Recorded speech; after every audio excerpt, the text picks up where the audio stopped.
Hello and welcome back to Wild Sun Art Studio. Huzzah! My name is Robinsunne, and you can like and all that stuff, but definitely share this video with people who like to play with art with you. And today we are having some more postcards across the COVID or just miles. And we are making Faux Postage. I figured I'd say them both sort of in French because faux is a French word and postage can just be an American word. So here we are. We are going to make our own cute little postage stamps, and this is all done with collage and a little bit of writing. These two I wrote the cents on them, and this one I haven't done that with. So yesterday I tried and brilliantly failed at making a video of making a collage board. So this is just tan cardstock. You can use any color you want. I recommend not using white because most postage stamps have white around the edge. So if our background is also white, then that would be confusing to our eyeballs. So all that I did with this is wander around on my desk and pick out the little bags of cute stuff that I have. So some of this is drawings, like the birds and the feathers, stuff like that. Some of it's handwriting, but doing it in a really sort of artsy, pretty way. This one is Choose Love, and it's just about, cursive writing, drawing, a drawing. Some of it is cutout shapes like hearts, and I did a punch circle in a couple of places. And this one I just cut out a red square and put it on yellow paper, cut out around it, put it on black paper and cut out around it. I did some little paper cuts. I had some running around the studio that were little and would sort of fit the size of a postage stamp. And I made a couple of spirals. So that's pretty much all the different pieces. Yeah, I just had a lot of these things pre-made.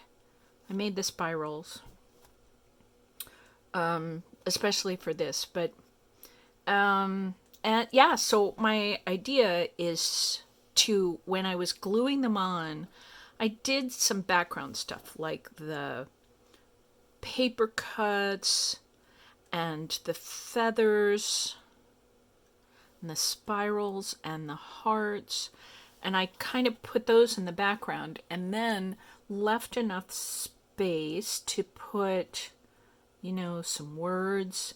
And I kind of, in my mind's eye, as I was spacing this stuff out, tried to give myself enough room to make sort of the rectangle square shape around all of them. So I'll cut those out with you and show you what I'm talking about.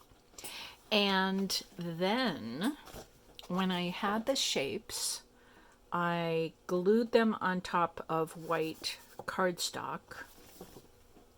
And then what I do, because it's a little easier for me, is cut out the general shape with just regular scissors. It just gives me a little bit smaller piece of paper to deal with. And then I take my fancy Fiskars paper edgers with the stamp cut. And you can see that there. So the stamp cut is like a little circle and then straight across and a circle and straight across. So it's different than a pinking shear, which just goes up and down in mountains and valleys. If you don't have one of these and don't feel like going to get one, I think years and years and years ago I got this at a, I don't know, somebody's art store, maybe a Michael's, and I got another pair more recently in a kit of a whole bunch of these because I couldn't find one singly. I was afraid I was going to use them up and wear them out. So once I've got the postage stamp kind of roughly cut out, then I cut it. Oh, and I wanted to talk to you about this.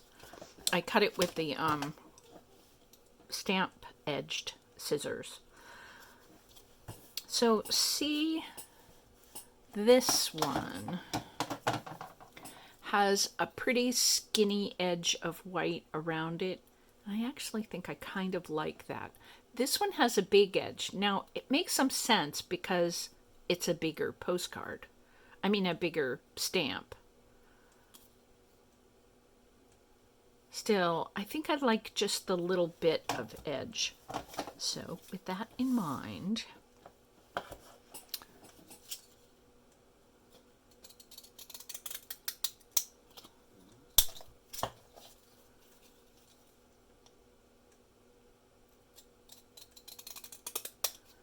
I'm just doing my best at keeping the row of stamp edge parallel with that edge of the stamp. And I'm finding that I don't, of course, have a perfect eye, and sometimes I'm trying to miss something else, trying to cut something out with square edges, but I'm trying to miss the thing next to it, so I can also cut that out, and I end up having a little bit warbly lines, or I make a trapezoid instead of a rectangle.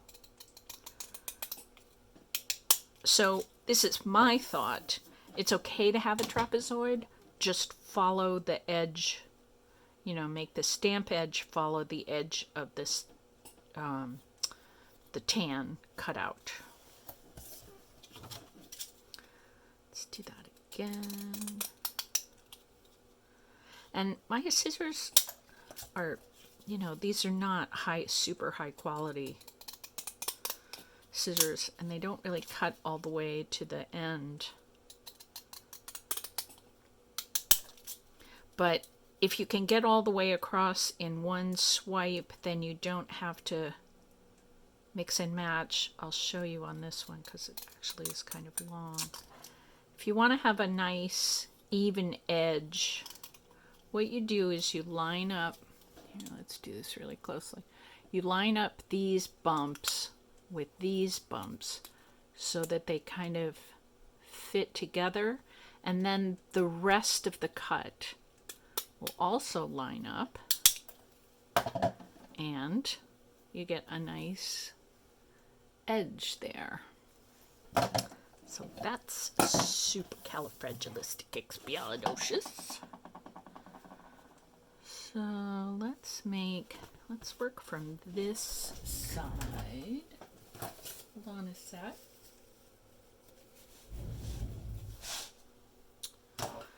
This is a sharper pair of scissors, even though it's kind of nice having a long pair, but today sharp is even better than that.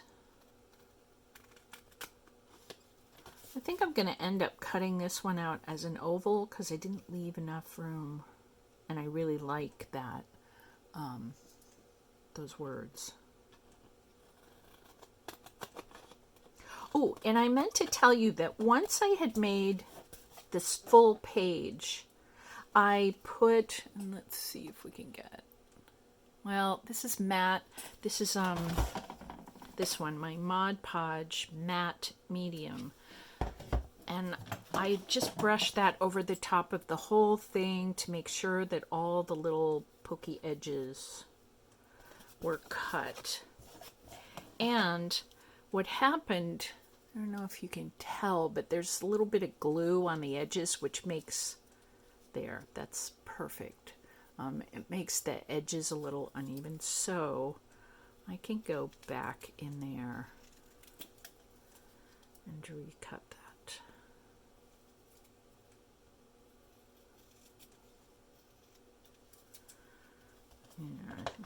right.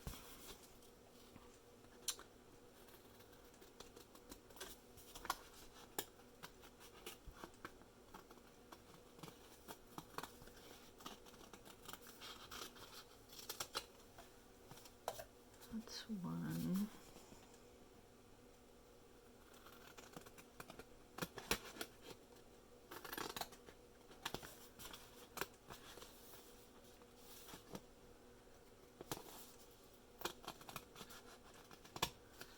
This one is going to get a little bit of an edge of the spiral.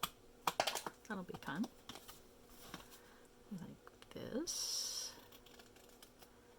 I'll have to nip in so that I can keep that.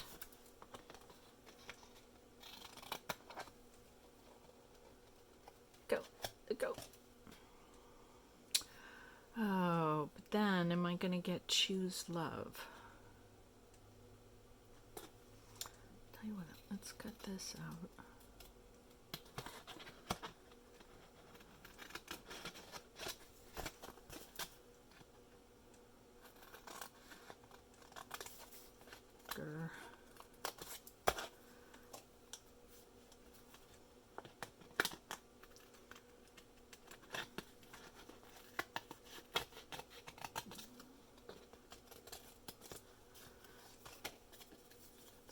A lot of space in it, so I think I'll just cut the top off. Yeah, so I think it makes some sense to put these background shapes all over so there aren't large quantities of bare space. So I definitely want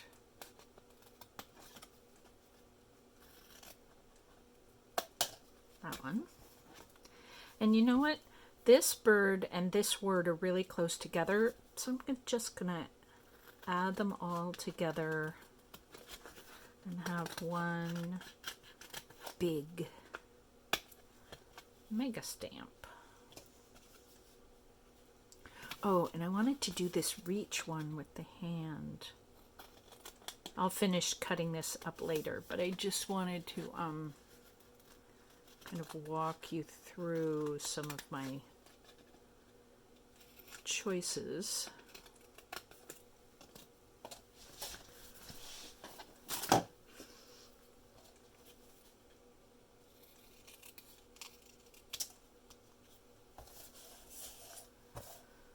Okay, so these are my finished ones, except for adding, you know, the little postage.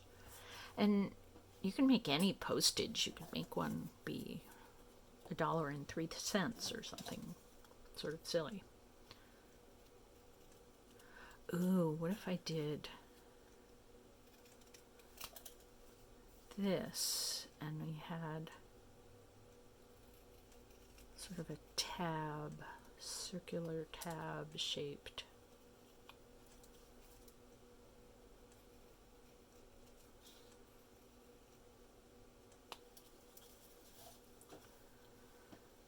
Like that, and I could put the price in there. Here's the reach one. I think I like having this little snippet of color up in the corner. Reach.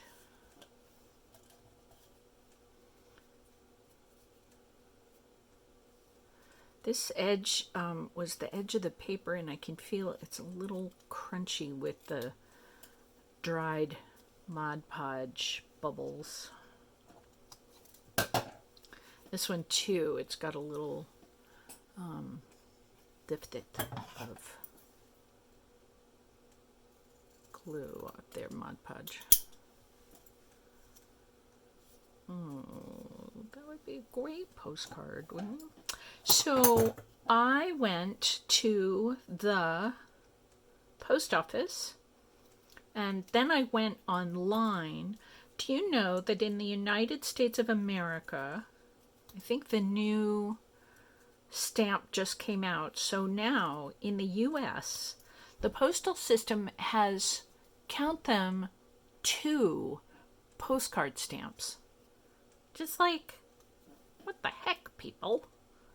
Are you telling me that somehow in the United States of America we don't have enough artists to make lots and lots of stamps? I mean, you know, if you do regular postage, there are bunches and bunches of designs. So I'm completely confused as to why we can only have 2 postcard stamps.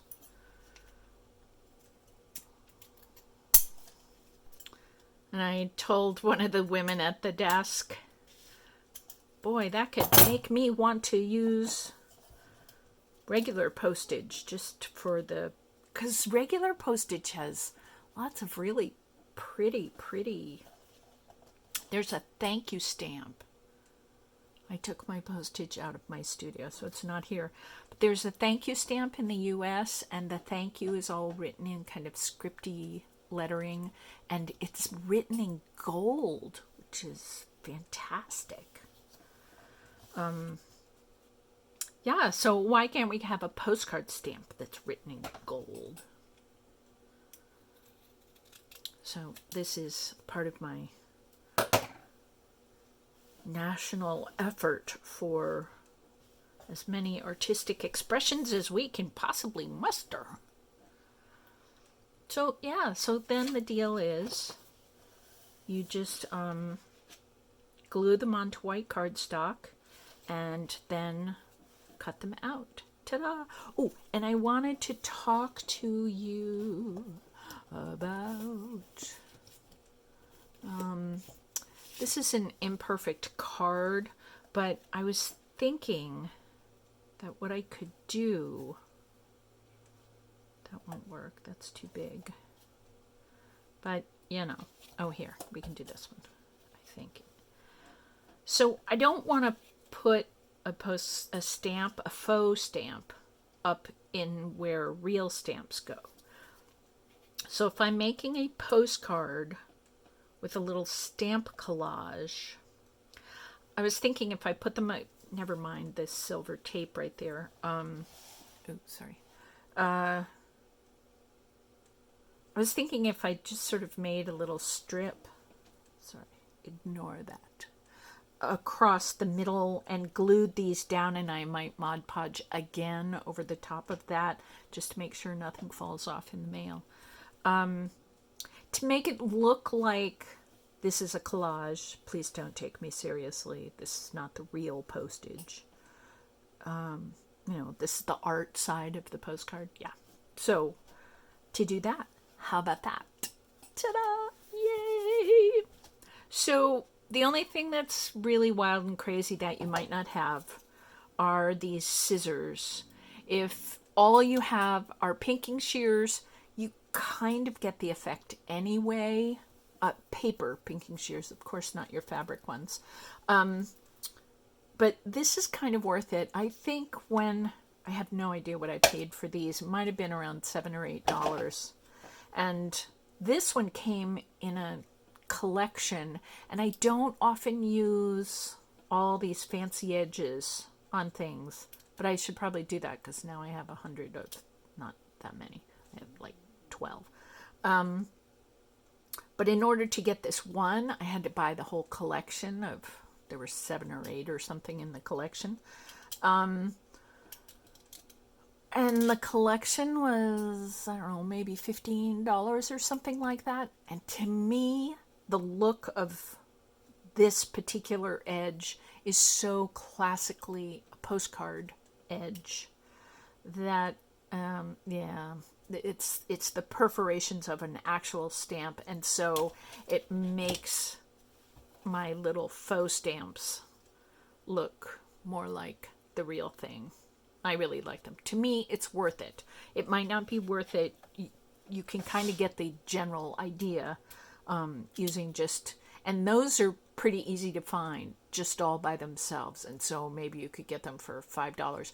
Actually, I think I've seen regular pinking shears, like for paper, like in places like the dollar store and big box stores. And they're not necessarily all that expensive. So... Yep, to me, it's totally worth it. Yay! All right, let's give you an artistic view.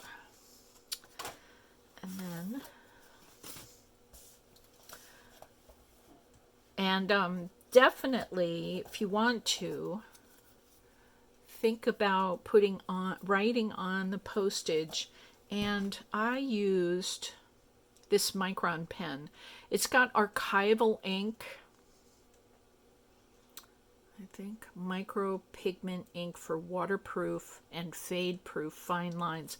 Yeah, so the Micron, and I think, I don't know where my Pitt pen is. Here's a Pitt. Yeah, Indian ink, waterproof, maximum light fastness. So any of these little art pens will be able to draw over the top of the Mod Podge, and then if I glued this to another card and Mod Podged on top of that too, I don't think that the ink will move. Let it dry first. I did not let this dry, and you see it smudged a tiny bit. Oops. Yeah, so that's, I think, every single thing I know about making a faux postage for our wonderful postcards. Yay! I wish you the blessings. Get them really close. Stop dropping them because they make a lot of noise. I wish you the blessing of a certain quantity of silliness to make playing in your studio space or on your table, or, yeah, we used our dining room table for many years when the kids were little. Yeah, so to make your art space more fun is get silly. Okay. Out to all of us. Have a splendid... Ooh, look what it does. Have a great day. I'll see you next time. Bye.